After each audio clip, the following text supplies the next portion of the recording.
closing, getting the customer's signature on the order is the payoff for all the time and effort you as a salesperson invest in the sale. In this unit, we'll focus on a few of the closing principles that are well accepted by the experts and demonstrate some proven techniques that you might use to close the sale. Top salespeople know that the close is what you're working toward during the entire sales process.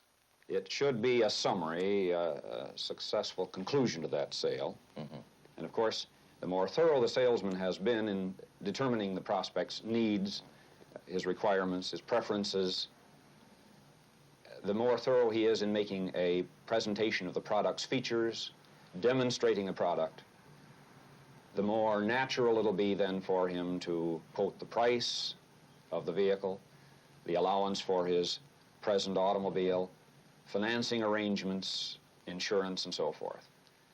And that'll make it a very natural thing then to ask for the order. The close is not a separate process. Rather, it's what you've been aiming for throughout the sale. It begins the moment you greet a prospect and continues until the buyer agrees on the product and its price and terms, when his name is on the order. The close is the natural result of a thorough selling job. Although the close most often comes sometime after you've presented and demonstrated the product, your customer's agreement to buy from you can occur anywhere along the line. To get that agreement, many successful Chevrolet salespeople believe you must keep a positive mental attitude. Take the tension out of the situation. Aim for commitment. Ask for the order. And then overcome any last-minute objections.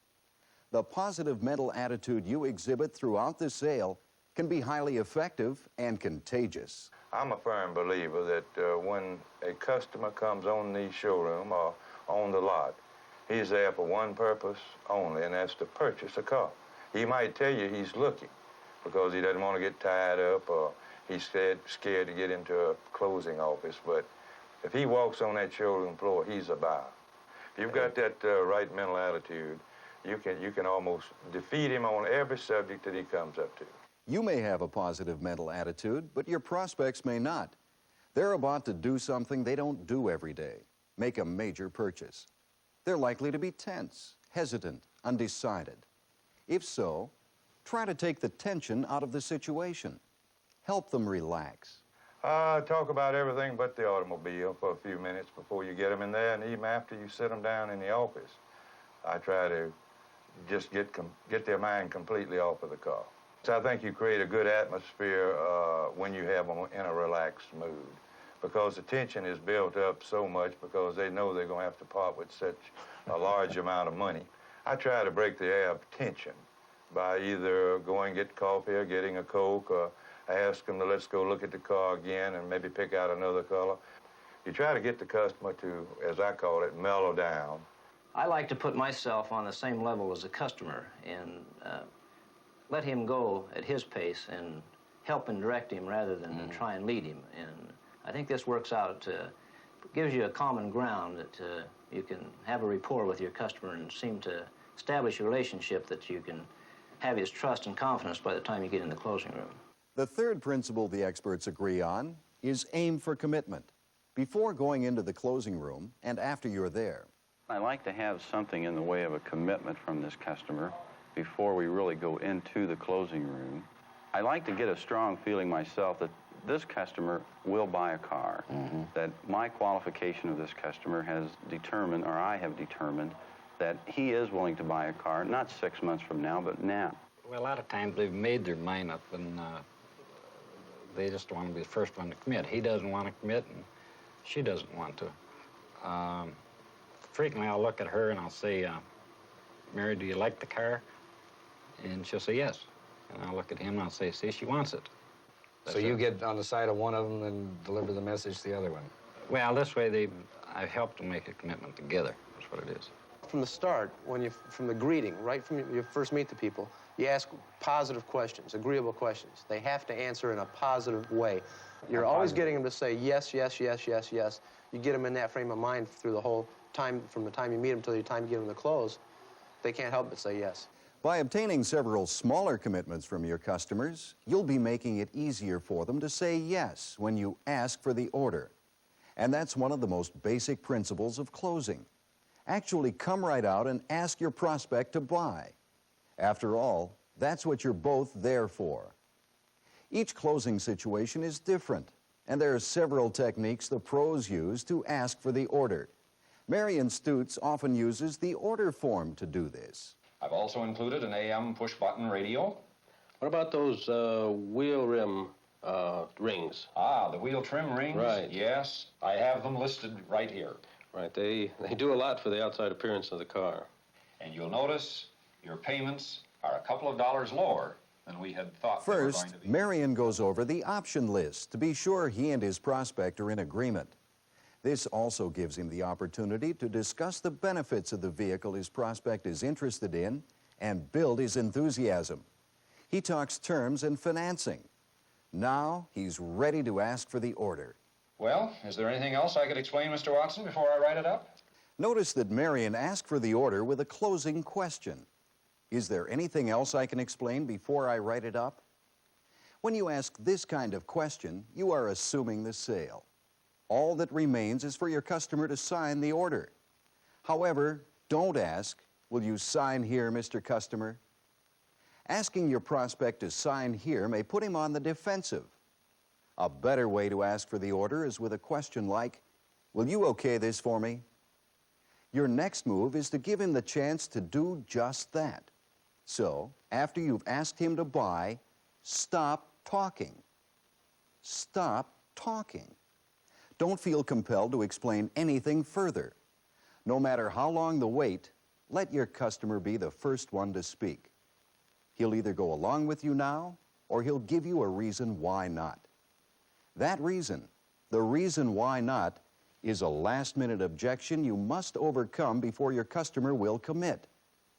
Let's discuss a technique you can use to make an objection like this the final one, that you can then close on. First, confirm the objection. Say something like, "Let me make sure I understand. You're undecided about the vinyl upholstery in the car we looked at, right? You think it may get too hot in the summer and too cold in the winter? Is that the only thing standing between us? If we can overcome that, then would you buy today?" If your customer agrees that yes, it is the only thing standing between you, and if it weren't for that, he'd buy, then answer his objection fully. In this case, sell him on the benefits of vinyl upholstery as opposed to fabric. You might say something like, "Well, we can certainly order fabric seats for you, Mr. Customer, but when you think about it, with your small children and family dog, wouldn't the vinyl be easier to keep clean? Not only that, but if you special order, you may have to wait several weeks to take delivery. You know, you can drive this car home today." Your next step is confirm the answer to his objection by saying something like, "Wouldn't the vinyl be a better idea then?" If it does indeed satisfy him, your prospect will agree. And since he has already acknowledged that if he was convinced on this point, he would buy, you can then close him. Close him with another closing question, such as, "You've made a wise choice, Mr. Customer. Now, in buying the car today, how do you want it titled?" Or, "Now, when would you like to take delivery? This afternoon or tomorrow?" Probably the most vague and most difficult objection to overcome is the one that can't be pinned down to anything specific. All your prospect will say is, "Well, I just want to think it over." What you must do then is find out exactly what he wants to think over. Reduce the intangible, "I'll think about it," to one particular objection. The best way to do this is question your prospect on both your presentation and on specific product features. Your questions may be similar to these. What is it in particular that you want to think over? Have I failed to explain something to your satisfaction? Have I neglected to show you something? Is it the ride? Is it the handling? Is it the color? Is it the automatic transmission? Is it the trim package? And so forth. Your customer may answer no to your questions until at some point he does acknowledge a specific objection. For example, you may ask, is it the two-door model you're concerned about? And the answer may be yes, I'm just not sure. Now that you have a precise objection, you can handle it in the manner we discussed a moment ago. Make it the final objection, and then close on it. We've touched on just a few of the closing techniques that many top sales professionals use. You can and should adapt them to fit your own particular selling style. As you gain experience and confidence, you'll find that closing isn't a hit-or-miss proposition, but rather the natural conclusion to an effective selling job. Now, before you return to the study guide for additional suggestions on closing the sale, let's review a few main points. Answer the following questions by pressing the numbers on the touchpad control that correspond to your choice of answer on the screen.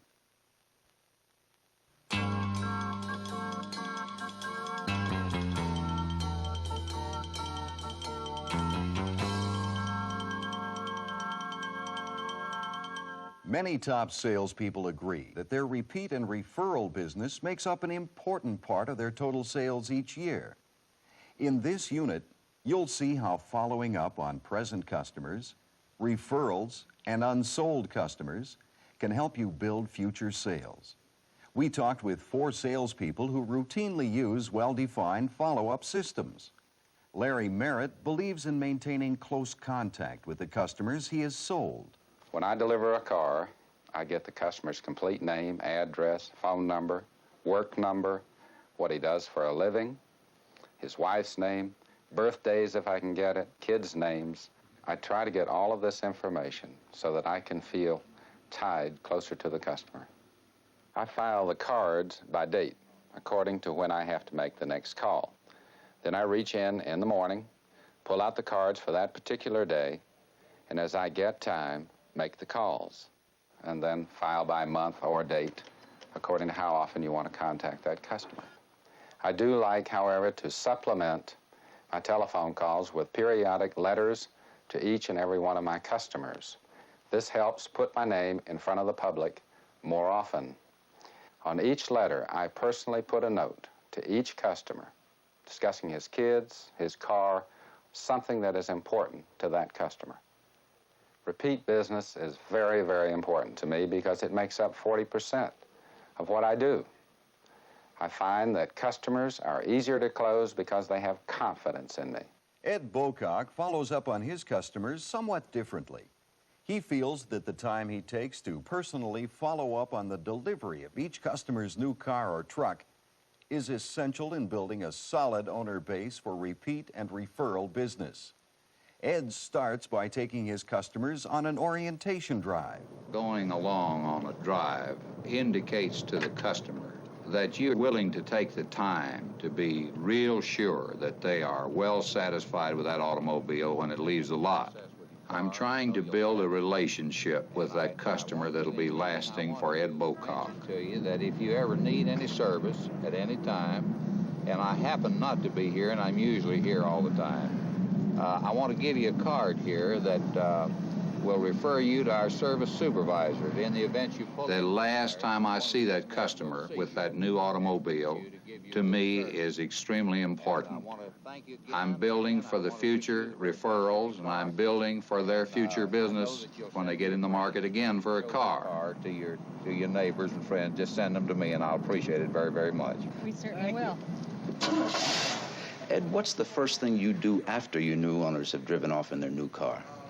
Well, David, I immediately try to get in writing as quickly as I can to the customer a very brief comment thanking them for buying the car from me.